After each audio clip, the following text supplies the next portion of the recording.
Какой части доходов лишится Кремль из-за нового пакета европейских санкций? Аналитики подсчитали, сумма шокирует.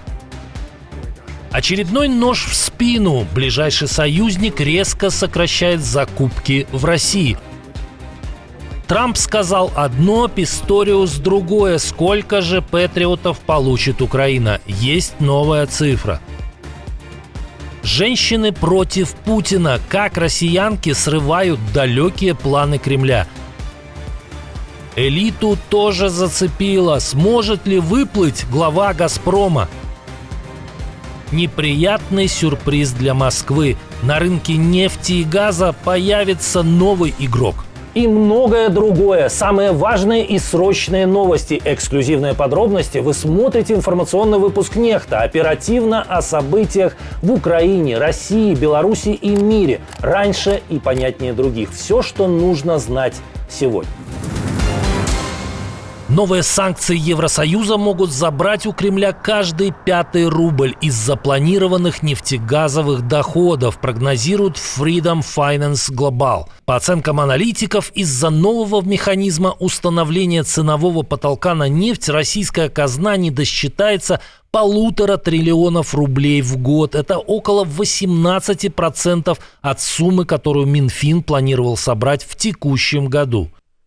Эта мера способна оказать заметное давление на российскую экономику и прежде всего на доходы федерального бюджета. Риски усиливаются тем, что страна по-прежнему сильно зависит от сырьевых доходов, а большая часть нефти экспортируется в государство, где потолок может быть применен через ограничение доступа к страхованию, логистике и финансовым расчетам. Введенный в конце 2022 года нефтяной потолок находился на отметке $60 за баррель. При цене выше черное золото из России было запрещено возить на западных танкерах и страховать с помощью западных финансовых институтов. Новый потолок по решению Еврокомиссии составляет $47,6 за бочку, а его следующий пересмотр состоится уже через 3 месяца. Нефтегазовые доходы российского бюджета и без того стремительно падают. По итогам первого полугодия они оказались на 14% ниже прошлогодних, а в казне образовалась дыра почти на 4 триллиона рублей, в 6 раз больше, чем за тот же период 2024. Кажется, Путин что-то начинает понимать. Сейчас ситуация, когда нам и нефть и газ пытаются отрубить, то тогда Россия просто утратит свою конкурентоспособность, а за ней суверенитет. Но беда не приходит одна. Очередной подарок Москве преподнес ближайший союзник – Пекин. Объемы экспорта российской пшеницы в Китай за первые 6 месяцев текущего года в денежном выражении обвалились почти в 16 раз. Это следует из данных Государственного таможенного управления КНР, которое приводит Интерфакс. Обвалился и экспорт ячменя. В первом полугодии его поставки из России в Китай составили только 42% от прошлогоднего уровня. Пошла. Второй раз за несколько дней московский регион накрыл ливень, и этот стал рекордным за последние 1,5 века. За считанные часы в Москве выпало более половины месячной нормы осадков, а в некоторых районах Подмосковья до 84%. На станции Павшино в Красногорске затоплен тоннель. Частично была перекрыта оранжевая ветка московского метро. Из-за дождя смыло несколько дорог и мостов. Движение транспорта фактически было парализовано.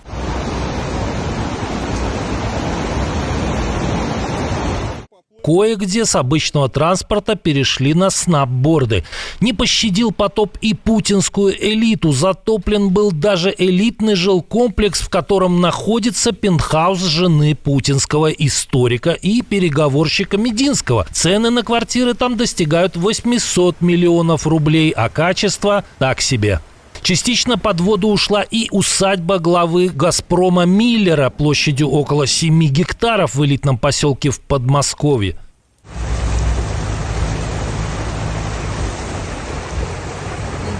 Как думаете, совпадение или кто-то им уже посылает сигнал? Пишите в комментариях. Сколько дополнительных систем Патриот может получить Украина? В прошлый понедельник Дональд Трамп, принимая генсека НАТО Марка Рютте, говорил о 17 комплексах. Спустя неделю прозвучала новая цифра. Она в разы меньше, но гораздо реальнее. Теперь слово взял министр обороны Германии. Германия предоставит дополнительные системы ПВО и столь необходимые боеприпасы. Во время поездки в Вашингтон на прошлой неделе я договорился с Питом Хексетом, что наша страна внесет свой вклад в доставку 5 крайне необходимых комплексов «Патриот». Так скоро, насколько это возможно. Это заявление Борис Писториус сделал во время онлайн-заседания контактной группы по обороне Украины. Великобритания со своей стороны выделила 700 миллионов фунтов на снаряды, ракеты и средства ПВО, из которых 150 миллионов за последние 2 месяца. Кроме того, с марта Британия передала Украине почти 50 тысяч дронов.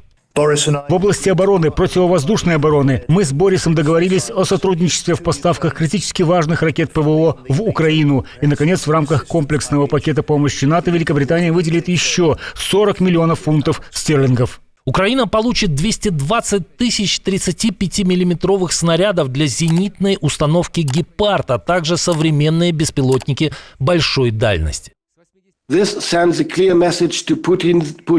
Это четкий сигнал Путину. Затягивание войны обойдется ему все дороже. Украина продолжит успешно противостоять путинской военной машине и будет ослаблять ее с каждым днем все больше. Что думаете, как скоро увидим эффект от этой поддержки? Ждете ли некоего перелома на поле боя до истечения ультиматума Трампа? Пишите в комментариях. Россиянки против Путина. И не на словах, а на деле. Пока несменяемый руководитель России все чаще призывает увеличивать рождаемость, все больше жительниц страны делает наоборот. В России растут продажи гормональных контрацептивов, и это при том, что удовольствие не из дешевых. По подсчетам RNC Pharma, с января по май продано почти 9 миллионов упаковок на 14 без малого миллиардов рублей, и это на 7,3% больше, чем за тот же период 2024 года. В денежном выражении рост составил почти 13%. Вы не поверите, но лидер этого тренда – Кадыровская Чечня. Тут продажи противозачаточных увеличились на 23%. Почти такие же высокие показатели у Тамбовской и Иркутской областей. Спрос снизился только в 12 регионах, включая Ингушетию, Якутию и Магаданскую область.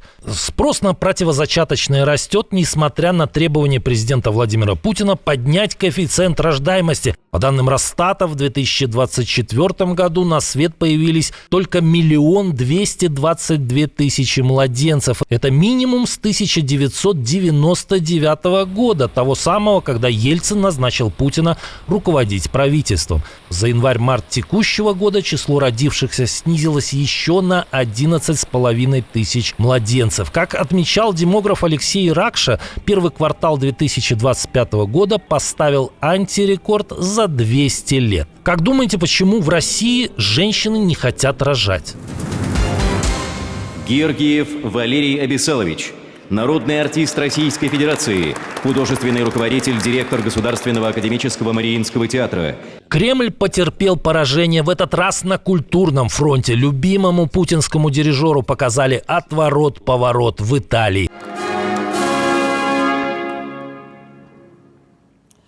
Руководство Королевского дворца Казерта приняло решение отменить концерт с участием Валерия Гергиева. Выступление было запланировано на 27 июля, а пригласили кремлевского дирижера власти региона компания. Известие о запланированном концерте вызвало бурную критику со стороны украинских ассоциаций, российских диссидентов и итальянского правительства. С момента полномасштабного вторжения России в Украину Гергиев лишился множества должностей, включая место главного дирижера Мюнхенской филармонии, которое, кстати, занял после аннексии Крыма. Его также исключили из числа приглашенных дирижеров Венской и Роттердамской филармоний, отказались от сотрудничества известные фестивали, такие как Эдинбургский, Вербье и Прага, а также знаменитый театр Ла Скала в Милане. Владимир Владимирович, мы находимся, хотя и в сложное время, но в очень динамичной ситуации. Министр культуры Италии Алессандро Джули, комментируя ситуацию, подчеркнул, что в случае с Гергиевым речь идет не о культуре, а о пропаганде. Хочу вас заверить, что очень многое будет сделано и уже делается. Но мне кажется, что одно произведение из русской классики мы бы все посмотрели даже в исполнении Гергиева. Согласны? Напишите в комментариях. А от этой новости в Кремле стоит включить траурный марш Шопена. Польша сделала сенсационное открытие в Балтийском море, которое может изменить всю энергетическую карту Европы. Недалеко от города Свиноустье нашли крупнейшее месторождение нефти и природного газа. Компания Central European Petroleum заявила, что это не просто значительное, а гигантское месторождение. И одно из самых крупных не только в Польше, но и в Европе. Открытие произошло во время бурения скважины Волин Ист-1. По данным компании, в этом месте находится около 5 миллиардов кубометров газа и 22 миллиона тонн нефти. И это еще не все. Вся лицензированная территория может скрывать до 27 миллиардов кубометров газа и 33 миллиона тонн нефти. Месторождение еще предстоит исследовать, но уже сейчас оно обещает стать настоящим прорывом. Главный геолог Польши Кшиштоф Галлес уверен, это открытие может значительно укрепить энергетическую безопасность страны и стать исторической вехой в добыче нефти и газа. Отдельное спасибо, что смотрите, досматриваете до конца, и спасибо за доверие. Жду ваших развернутых комментариев, лайков и репостов. Это важно, чтобы нас становилось больше. Прекрасного вам и продуктивного дня. На этом пока все. До новых встреч и хороших вам новостей.